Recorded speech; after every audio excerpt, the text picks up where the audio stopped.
Well, it first started because I always wanted to do something with my life. I always wanted to be active. So from the ages of 4 to 12, I was in something they called SWAT, based out of Kitchener.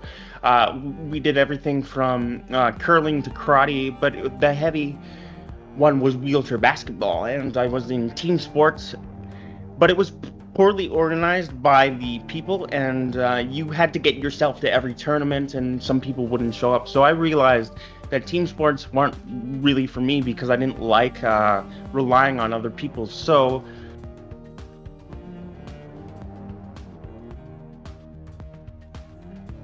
I originally got into the gym because I didn't like the way I looked sitting down in the chair. I had a body image issue at the age of 12.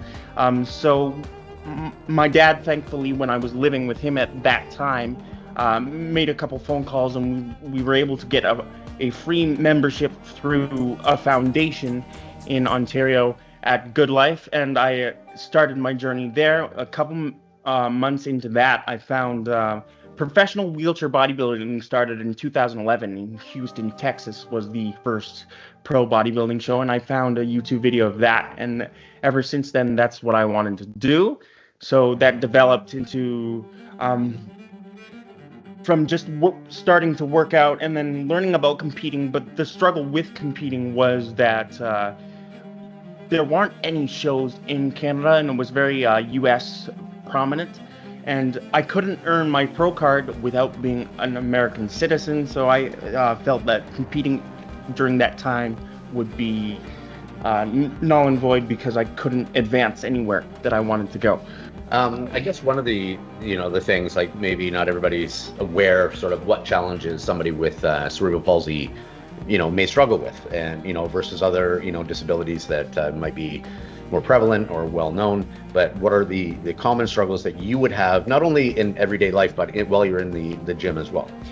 So at first, I think we need to understand that cerebral palsy is a very wide range and can affect everybody differently. So what I have is quad CP, and quad just stands for all four limbs. So it affects all four limbs to a certain extent. Like, I can only rotate my right arm so far, and it has less motor function, I'd like to say, than my left hand. So I'm very left-handed, prominent, and issues can go anywhere from finding the best ways to get on machines. I remember when I first started going to the gym, my legs were so tight that I couldn't go to the gym without going with one of my parents to help me get onto machines because I was so tight. And then figuring out balance was also a big issue because of stabilization and core. So as time went on, I was able to go to the gym by myself, and we are where we are today.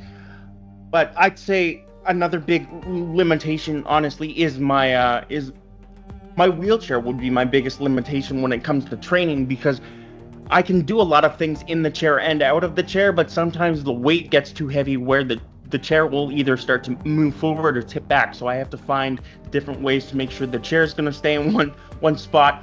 Like when I do one-handed dumbbell rows, it's kind of a game if the chair is going to lift off the ground or the weight's going to lift off the ground first. Yeah. And then through your time spent at the gym and going into bodybuilding and doing all these things, you ended up being employed at the gym, correct? I did. I have been working out since the age of 12, so that's 13 years now, but I started working at Good Life when I was 16 years old. I did overnights on weekends to start because I was still in high school, and I did overnights for 7 years, and now I'm working kind of day evening shift because they have decided to go unstaffed, but a little more on that. So when I was in high school, because again, wheelchair bodybuilding wasn't prominent in Canada, it started with a lot of guest posing. So what that is, I would go to any show that they would allow me to go to, and kind of do my own posing routine when they had time for me. So between going to high school and picking up extra shifts at the gym to fuel my passion, I did 5 guest appearances in the span of a year, and then they finally had their first regional show in 2018, and then they finally had their first pro qualifying show in 2019. Pro qualifying being that you could just earn your pro card at that specific event. Yeah. And I believe we have a PowerPoint presentation, but we didn't want to sort of do death by PowerPoint on this meeting today. So that will be available for everybody, and it gives a little bit of background on Bray, some of his competition photos, and a little bit more in-depth information. But today we just wanted to kind of keep an open script, just allow Bray to sort of talk, tell a little bit about his journey and the story behind the bodybuilding, but as well as the cerebral palsy. And then before we jumped on this call, we were actually talking about the impact of not only the cerebral palsy, but anybody that has disabilities, and about some of the mental health issues that come along with that. So you were explaining to me about some of the mental health struggles that you've had. Yeah, so for me, the physical part of bodybuilding is extremely easy. Now, when it comes to my disability, when I was younger, I had a lot of mental challenges because I thought I was the only one, and obviously, as we all know, that's not true. And then seeing other kids doing what you can't, and then I just realized, well, this is pretty much it for the rest of my life, so I'm going to make the most of it, and there's no point on wishing for something that I never had, so I can never miss it. But as I developed into bodybuilding, the gym became kind of my therapy session every time I was in the gym, because I would go to school for 6 hours a day and then go to the gym from anywhere from, honestly, 3 to 12 hours a day, because I was avoiding certain situations at home and whatever else, like also certain relationships I would allow in my life with certain people would cause me a lot of stress. So from the ages of, I probably had anxiety and a little bit of depression my whole life, but as far as identifying it, it didn't come until my early teen years and realizing that, hey, I kind of need some help for this. But being, number one, a man and a teenager, you kind of just want to figure it out on your own. So it worked for a while where I was just going to the gym and doing my thing, and it would work. But eventually, it would only work for the time that I was in the gym, and then I really struggled with actually keeping a clear head. And I thought competing, keeping myself busy would help. But then right after the show would end, I'm like, okay, now I've got nothing to do. And I have a big issue with thinking no matter what I do and what I've done, I think I've done nothing.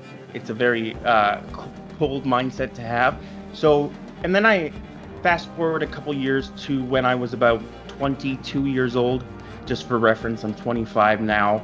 I finally decided that I was going to get some help and go to my doctor and talk about anxiety and depression and see what they can do for me there. Now, it's great that I'm on medication, but that's only one tool in the toolbox to steps towards solving this issue. You still need to take day by day things and realize where your emotions and where your feelings are coming from, and learn how to address them as things come up.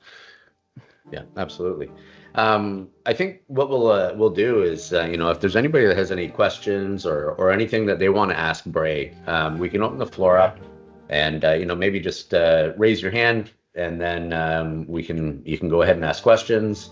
Kind of just open the floor up a bit, and then we do also have Bray's dad here. We might pull him in and embarrass him a little bit, just to hear Dad's perspective about the stuff that he's seen Bray overcome over the years. And Bray's an amazing guy on his own, but I remember just seeing Dad in the gym and the passion that he had for what Bray's goals were. That was incredible to me. So it's an inspirational story all around, from everything that Bray does to the support, and I guess Dad just kind of not really seeing the disability. It's his son, and just wants to see him achieve and do well, and pushes him beyond the limits at points, I would imagine. There's probably some good head-butting moments. We butt heads quite very often when it comes to bodybuilding specifically, because he wants me, and I understand that, and I think, and I have talked to him about this more prevalently when I'm getting ready for shows and I'm really close to a show. It's not just about him, but I don't want to disappoint everybody, or anybody for that matter, sorry.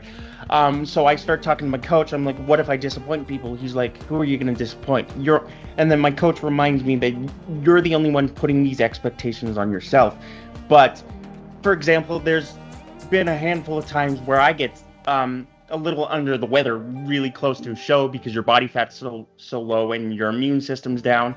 And then my coach would tell me to just kind of ease on the brakes and do less sets and maybe no cardio and just kind of chill out for a couple of days to let my immune system come back up. But I would be so heartbroken because I can't push it 100%, and I would start thinking all these things about letting people down and doing all these things. And you know, my dad and I have butt heads, and he says some choice words, either if it's to keep me going or, but some of those things obviously can't be unsaid, and they kind of stick in the back of my head. Now, if this was a couple years ago, I'd still be looking at them with a worse light than I do now, and realizing that those things were said under a circumstance at that time where we both only had the mental capacity to understand each other with the tools that we had at that time. So now, those words that were said, I still use them, but more in a healthy way that I can control and understand that everybody wants the best for me. It's the same with my mom, who's not here. We butt heads as well, and I've lived with her for the majority of my bodybuilding career. I recently just moved out a year ago, so now I'm on my own doing my own thing. But her and I would butt heads too, but it's not to forget anything that they would do to support me. Like, my dad would drive me to the gym every day after school. My mom, when I used to live in Otterville and the gym was in Woodstock, she would, because it was so far of a distance, she would wait in the parking lot and read a book while I was working out for 45 minutes. So as much as bodybuilding is a independent sport, there are many variables and many people surrounding you that make this thing happen, and I wouldn't be able to compete or be where I am without my coach or my supporting factors in my life. Yeah, and I think that there's one aspect of the bodybuilding career, and even just trying to cut weight and do those things leading into a competition, like for nobody that, like, people that don't really understand that process, we have to deplete our bodies completely, so our body percentage of our fat percentages drop right down to next to nothing. And as an able-bodied person, we go to the gym, we can do our lifting, we can train our muscles and do those things. But then there's that cardio aspect where you're supposed to be on the stairs, you're supposed to be on the treadmill, or doing all these things to assist in burning that fat off. And for Bray, he's going to have to do that cardio differently. It's going to be all upper body motions, doing different things to help try and cut the weight. So it's going to be a lot more difficult on that aspect to bring those things down. Whereas, other people might be able to kind of sail through some of that stuff a little easier. But I have a lot of respect for Bray and the accomplishments that I've seen you make over the years, and not only in bodybuilding, but just seeing you grow up. Right? You were still a teenager when we met, and now you're a grown man, and you're progressing on and doing your own thing and living life to its fullest. And that's also one thing, now that Chet brought that up, it brought up a memory of mine, because when I was younger, you're looking at all these motivational videos, these bodybuilding videos, and I remember sitting at my computer, or my dad's computer, when I was with him, and I would cry watching these videos simply because I wanted to be where they're at, and I know I'm nowhere close of achieving the things I want to achieve yet. I've achieved a lot in the time frame that I've given myself to achieve them, and I've come so far. But back then, I was like, I'm never gonna get there, and there's something that my dad would always say that would piss me off to this day. Every age that I would turn, 12, 13, etc., he'd be like, just wait until you're this age, just wait until you're this age. And my constant response to that was like, no. So, and then he'd constantly say, wait until you're 25, wait until you're 25. And then here I am at 25, and we've accomplished so much, regardless of a pro card or not. I'm just also very thankful and very flattered that I'm here today speaking to all of you, and I'm grateful enough that I can make an impact, and I'm here to have this conversation because I'm a big believer in the fact that you can't control how long you are here, but you can control what you do with your time. So my goal in life, one of my main goals is to impact as many people and leave a positive message um, with as many people as possible. So regardless if I end up croaking it tomorrow, let's hope not. But then I'm happy with the message that I've left so many people on this Absolutely. planet with the opportunities that I've been given in this life because of bodybuilding. Yeah, absolutely. Well, is there anything anybody would like to ask? Hey, Chet, can you hear me? Yep, I can hear you. Yeah. First, I think this is amazing. I think it's amazing that you decided to share this. It is amazing to hear somebody push through the challenges that life offers. And I mean, for many persons, it's not necessarily, a bodily challenge. For some persons, emotional. And I'm seeing where your guest has overcome both physical and emotional parameters to get where he's at. And I think what's more present in my mind, it just shows that, even for me that would have switched countries to be here, that, sometimes we assess ourselves based on where we want to be, not granting ourselves grace for where we're actually at in getting to that to that goal. So, I think it definitely hits home for me in more ways than one. And, I think, it's awesome to see somebody doing the things that able-bodied persons think impossible to do. So I think it's great to see it's great to see your physical progress. By the way, hopefully one day I look more like you. Thank you. Yeah, it takes a lot of effort. This guy, I tell you, when you were athletic looking, but you've put on so much muscle. Yeah, I'm definitely wider, if you will, because I look at our old photos and I see that too. But outside of bodybuilding, this has been an uphill journey, not only in bodybuilding but academically as well. Because growing up, I have a learning disability and I have an IEP, and I always struggled within school. I didn't end up learning how to read till I was 12 because my dad at the time said, you're not leaving this table until you read X amount of pages. Hated him for it, but it worked. And then sometimes I wouldn't read, but I can read now, shocker. But so growing up, I was in a life skills program. So that program is based on like essential math and taxes and other things like that, just life skills. But you can't earn a diploma within that program. So they had to test me outside of that program to see if I could actually handle relative workload to everybody else. And I'm happy to say that I ended up getting out of that program, and I ended up years later graduating high school at least, and I'm here today with, sorry, I lost where I was going, but we're good. I think Adina has a question, Chet. Yeah. Adina? Hi, good morning. How are you? This is Adina. I'm from Dallas, and I want to piggyback off of Stefan's comments. I think it's amazing that you're here, Bray, and all the accomplishments. And I know it's not been easy in the slightest, and it's even harder. But just sharing your experience. Something a lot of people don't know about myself is 4 years ago, I lost my stomach. And so that's not something you can see every day, right? But when I go to the gym, I get really tired and people just think I'm lazy and I only want to do the treadmill for 5 minutes. And sometimes I can do 15, 20 minutes, right? But then you get the looks, right? And you're like, okay, I promise it's for a reason. I'm about to pass out. And as funny as that would be, my head does not think so. But I'm curious if you've seen attitudes towards cerebral palsy and disabilities change over the years, because it sounds like you started a long time ago, especially in high school, and if that's impacted your experience, and do you feel like, it's more accepted and more inclusive these days, or what can we do to help? Well, it's interesting that you say that. I'm going to start out with, for me personally, I don't really take time to pay attention to all those things, but I did something back in April where they asked me to come back to my old high school to speak to grade 9 and 10 students. I did 8 groups. I did grade 9s in the afternoon, grade 10s in the morning, and I had half an hour with each of them.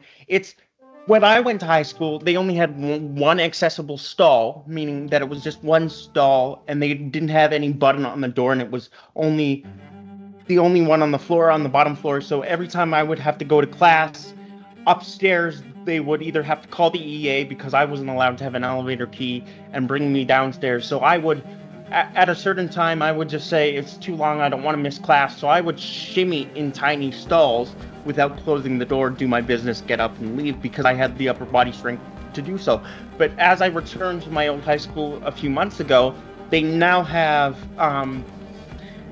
wheelchair accessible, but I believe two more wheelchair accessible bathrooms than they ever did have. And the same goes for when I was in elementary school. In middle school, they never had an accessible bathroom until, of course, my grade 8 year when I was leaving, they finally put one in. So it's all about being the unfortunately, but fortunately as well, I seem to be the stepping stone for other people, so other people don't have to struggle, and I'm okay with that. Yeah. Yeah. I think That's it awesome. has changed a lot over the years, though, for sure. Inclusivity, and there's just so many different things in society today that 20 years ago people would look at differently than we do today.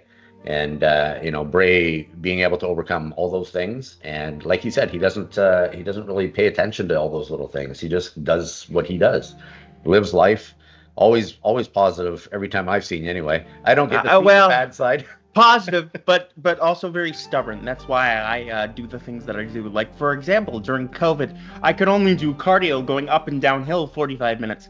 And sometimes I would do that in the rain, and my mom's like, you can't do that in the rain. You're going to get hurt. And I'm like, well, the judges aren't going to care that I skipped my cardio one day because it was raining, so I would do it in the rain. And then a bunch of other things just because I'm stubborn. Stubbornness helps, but it also hurts. So I got to find the right balance here. Yeah. Anybody else have any questions? Wendy asked if there was a way we can follow Bray's achievements. Oh, absolutely. Yeah, so that too.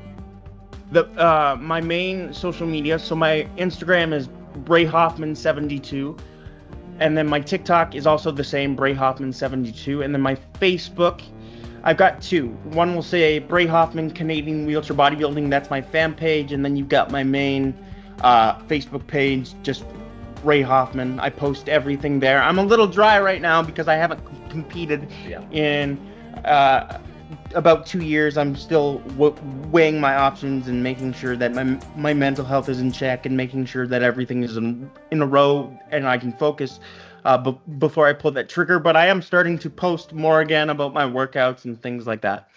Yeah. And there are some YouTube videos out there. You have your own YouTube channel as well? I do have my own YouTube channel. The things that I posted on there so far are just video critiques from the judges and my posing routines. So nothing as of that's totally huge, just following my bodybuilding journey from 2019 to present. I've always been told that I should start a YouTube channel, but I'm a little hesitant, and that takes a lot of dedication. So it's something that I really have to sit down and actually think about, because I think moving forward, especially after this meeting, it would probably be a good idea. I know that there was one video that I really enjoyed watching, and it was the interview that you had done right after the Toronto Pro Show. So that'd be with Canada Vice. So if you look up... I think it was with Nick Scott, right? Where you guys were sitting side by side, and that's also a wheelchair bodybuilder. That's also on my YouTube, yeah. Yeah. Okay, so that's... That was the post-show interview with Nick Scott in 2018, 2019, and 20... It happens every year that I've done a show with him. He does a post-show interview, so you can find them all right there. Yeah. Excellent interviews to watch. So you really see the transformation, especially when Bray's all spray tanned and hair's all funky colors. That is one thing that I do miss, believe it or not, is the smell of spray tan. It's very reminiscent for me. I enjoy it a lot, being backstage and seeing those guys. Also being around, again, people like yourself and like-minded individuals with the same passion is also very important, because show me your friend group and I'll show you your future type of thing. So if you stay around the same people that have the same mindset as you, you'll go pretty far in life. Yeah. Any other questions from anybody? Yes, Victoria. I just wanted to thank you, Chet, for bringing us, Bray. And Bray, thank you for inspiring us today with your journey. Thank we're you rooting for for having you. me. Yes, thank you. Really, thank you for coming out and speaking to us. Quite an accomplishment. Much appreciated. Perfect. No And problem. thank Dad in the background who's hiding, but we understand parents. Yeah, thank you, Dad. Parents have a journey too. Dad and Mom. Yeah. He's Bray got a had great made a comment. personality. I made a comment earlier, but I don't think he's gonna come on camera because he's getting emotional right now. But I think I'm gonna pull him over here anyway, so people can see his face. Yeah. Ray, did we make him cry? Can we I? triggered it. Oh, I already am. there you go. It's it's one of those things where it's a personality is born right, but it's fostered or hindered with our parents and those that are around us. And it seems like you guys did a wonderful job. Just fostering. I'm very proud of him. Yeah. And his stubbornness actually kind of pays off because that's how he got out of life skills, and that's how he, And some of the things he's saying now, like I keep telling him, you have that imaginary toolbox, keep the tools in there. He keeps making fun of me, but he mentioned it in this. If you listen. Yeah. So, but I am very proud of him, and I thank Chet and everybody else for having him. He's an amazing guy, and he did make me cry. So yeah, right. Yeah. Awesome. If nobody else has any further questions. Thank you so much. Thank you so much. No problem. Thank you. Thanks, everybody. Thanks, bye. Bye-bye. Thank you very much.